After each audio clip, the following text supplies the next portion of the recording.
Hello guys. So this is my I didn't thought of that I will be doing vlogging or something.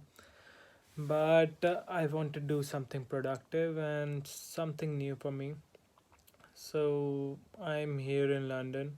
So I will tell you about some things. मैं basically आपको चीज़ें बताऊंगा जो मैंने experience किया है, जो जो चीज़ें मैंने प्रोसीजर कैसे मेरा वर्कआउट हुआ था और सारी चीज़ें कि कैसे मैंने थिंग्स अपनी वर्कआउट की थी, वही सारी चीज़ों के बारे में ये वीडियो है.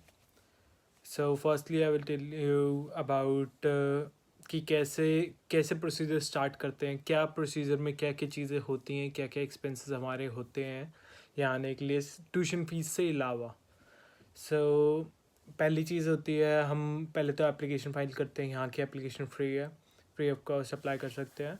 जो एप्लीकेशन स्टार्टिंग एप्लीकेशन फ़ाइल करते हैं, जैसे अदर कंट्रीज़ लाइक कनाडा में में पे करना पड़ता है हमें अप्लाई करने के लिए. बेसिकली जो बेसिक फ़ी पे करनी पड़ती है, यहाँ पर नहीं है वो, यहाँ पर नहीं पे करनी पड़ती.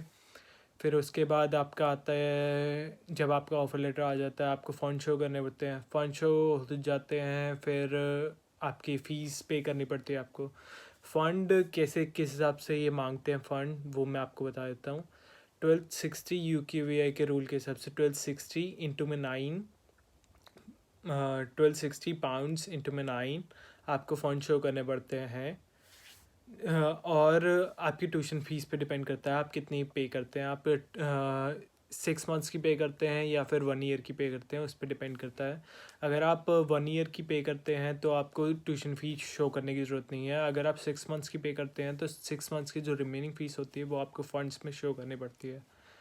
फिर जब आपके प्रोसीजर आगे बढ़ जाता है, आपका कैसे जो मेन लेटर आ जाता है कॉलेज, फिर आप वीज़ा अप्लाई करते हैं. वीज़ा अप्लाई में क्या होता है, आपको इंश्योरेंस बाय करनी पड़ती है अपने लिए. जैसे मेरा 3 ईयर्स का कोर्स है तो मैं 3 साल की इंश्योरेंस बाय करी अपने लिए. वो मेरी कॉस्ट करी थी अराउंड, मेरे को 96,000 के अराउंड मेरे को कॉस्ट करी थी वो 3 ईयर्स की. फिर आपकी हो जाती है. फिर उसके बाद आपको वो वीज़ा अप्लाई करने के लिए वीज़ा एम्बेसी फ़ीस जो पे करनी पड़ती है, वो डिपेंड करता है आप कौन सा केस अपना अप्लाई करते हैं. एक नॉर्मल केस होता है, एक प्रायोरिटी होता है, एक सुपर प्रायोरिटी होता है. प्रायोरिटी जो नॉर्मल केस होता है उसकी फ़ीस अराउंड 30,000 होती है, और जो प्रायोरिटी होता है उसकी फ़ीस होती है अराउंड 50,000. और जो सुपर प्रायोरिटी होता है वो मैंने सुना है अराउंड 1,10,000 के अराउंड उसकी फ़ीस होती है. वो डिपेंड करता है, ऊपर नीचे फ्लक्चुएट करता है, जो करेंसी रेट होता है उसके हिसाब से. फिर एक और चीज़ होती है, नॉर्मल केसेस में अराउंड 15 डेज़ में वो रिप्लाई कर देते हैं कि हमें वीज़ा मिला है कि नहीं मिला है. और सुपर प्रायोरिटी में होता है आपका विद इन वीक वो बता देते हैं. और सुपर प्रायोरिटी में मैंने जो सुना है वो 1 डे में रिप्लाई दे देते हैं. फिर आगे बढ़ते हैं, जब आपका वीज़ा आ जाता है आपको क्या क्या चीज़ यहाँ पे लानी चाहिए. बेसिकली यहाँ पर ठंड रहती है पूरे साल ही ठंड होती है. मतलब बोलते हैं गर्मियाँ, लेकिन गर्मियाँ होती नहीं है. गर्मियाँ होती हैं लेकिन मतलब मॉडरेट सा रहता है, कोई ऐसा सच बहुत हाई लेवल गर्मी नहीं होती है. तो उसके बाद आपको थोड़े मोटे क्लोथ्स लेके आएँ, ज़्यादा बढ़िया रहेगा. मतलब गर्मियों के लिए गर्मियाँ हो जाती हैं, 3-4 महीने के लिए होती हैं वो, उसके लिए थोड़े बहुत आप हाफ टी शर्ट्स लेके आएँ. जैसे मैंने अभी पहनी हुई है हाफ टी शर्ट.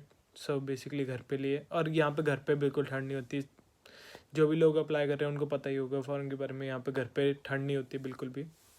हीटर्स होते हैं तो ठंड लगती नहीं है, रात को भी नहीं लगती है. तो लाना चाहते हैं तो अपने लिए, जैसे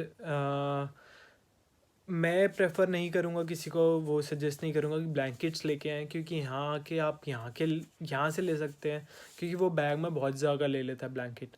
तो मैं सजेस्ट करूँगा कि वो चीज़ें ना लेके आएँ जो ज़्यादा जगह लें.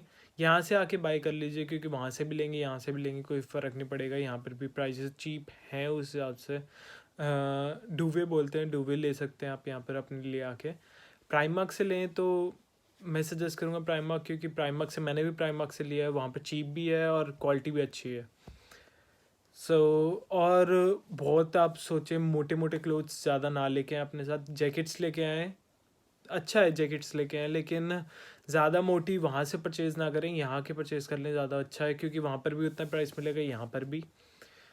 तो यहाँ पर आप प्राइमार्क से लेना चाहे, इनिशियल डेज पे हर कोई प्राइमार्क ही जाता है, वहाँ पर चीप है, तो वहाँ से ले लेंगे, वहाँ से सस्ता है, चीज़ें सस्ती हैं वहाँ पर, और क्वालिटी भी अच्छी है एज़ कम्पेयर टू अदर में। यहाँ पर जो बाकी शॉप्स हैं उनसे बहुत अच्छी क्वालिटी है उनकी, प्राइमार्क की। और फिर आप और बाकी चीज़ें यहाँ पर आने के बाद, आपके एक्सपेंसेस यहाँ आने के बाद, accommodation, basically accommodation main expense है, वो आप सर्च आउट करें कि आपको चीपेस्ट कहाँ से मिल सकती है। चीपेस्ट इन ये नहीं है कि आप चीप ढूंढते ढूंढते बहुत ख़राब जगह पे रह रहे हैं, लोकेलिटी बहुत ख़राब है, लोकेलिटी भी सर्च आउट करिए अकोमोडेशंस के साथ। में चीप मिल जाए ठीक है, लेकिन लोकेलिटी फिर एरिया के हिसाब से आप घर में कैसे में रह रहे हैं, हाइजीन अच्छा है कि नहीं घर पे में। आप गंदे घर में रहेंगे, वहाँ पर डंप होगी, डंप मतलब सीलन टाइप होती है, वो होगी, फिर आपको बीमारियाँ होने के बहुत ज़्यादा चांसेस हैं। और इंटरनेशनल स्टूडेंट के लिए बीमारी होना बहुत बड़ी बात है, क्योंकि हमें जॉब्स भी करनी पड़ती हैं, सारा कुछ देखना पड़ता है, बैलेंस करके रखना पड़ता है सारा कुछ। और फिर आपके travel expense basically depends on you, मतलब आप कहाँ पर जा रहे हैं, आपकी जॉब कहाँ पर है, और बाकी चीज़ें जैसे आपकी यूनिवर्सिटी कहाँ पर है।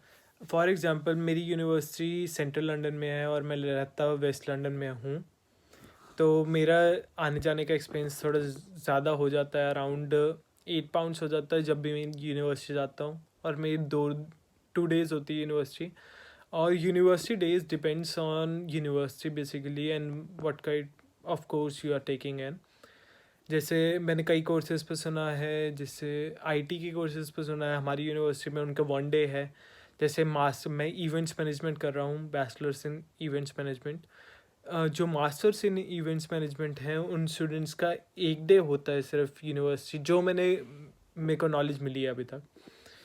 और बाकी डिपेंड करता है यूनिवर्सिटी पे कि कितने दिन यूनिवर्सिटी होती है आपकी, कितने में कौन सा कोर्स है, और फिर किस हिसाब से आपका डेज़ हैं और टाइमिंग क्या है। मेरी यूनिवर्सिटी 2 डेज़ होती थी, तो अभी 2 डेज़ होती थी, तो उस पर एक दिन मेरी होती है 6 घंटे क्लास में, 6 घंटे में ब्रेक्स होती हैं बीच में, और एक दिन होते हैं 3 घंटे क्लास में, बीच में आधे घंटे का ब्रेक होता था।